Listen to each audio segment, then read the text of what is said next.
2012 সালের 23 আগস্ট রাতে রাজধানীর মহাখালীর বক্ষবিধি হাসপাতালের আবাসিক এলাকায় নিজের বাসায় হত্যার শিকার হন ডাক্তার নারায়ণ চন্দ্র দত্ত নিতাই। রোববার ঢাকার 10ম বিশেষ জজ আদালতে তোলা হয় ডাক্তার নিতাই হত্যা মামলার আসামিদের।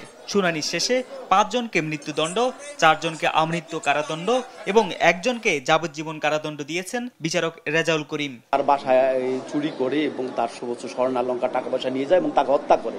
পরবর্তীতে তাদের ওই আসামিদের বাসা থেকে সেই খোয়া যাওয়া জিনিসগুলো উদ্ধার করা হয়। 10 জন আসামির বিরুদ্ধে চার্জশিট প্রদান করে পুলিশ এবং এই 10 জন আসামি বিজ্ঞ আদালতে স্বীকারোক্তিমূলক জবানবন্দি দেয়। প্রত্যেকেই স্বীকার করে। এদিকে রায়ে সন্তুষ্ট না হয়ে উচ্চ আদালতে আপিল করা হবে বলে জানান আসামি পক্ষের আইনজীবী। বকুল বলেছে মাসুম ছুরি মারছে, মাসুম বলেছে বকুল মারছে, নিজের কথা কেউ বলেনি।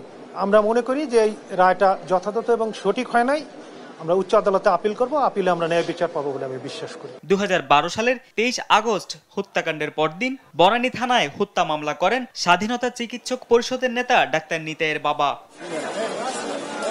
তারেক মাহমুদ সুজন, দেশ টিভি, ঢাকা।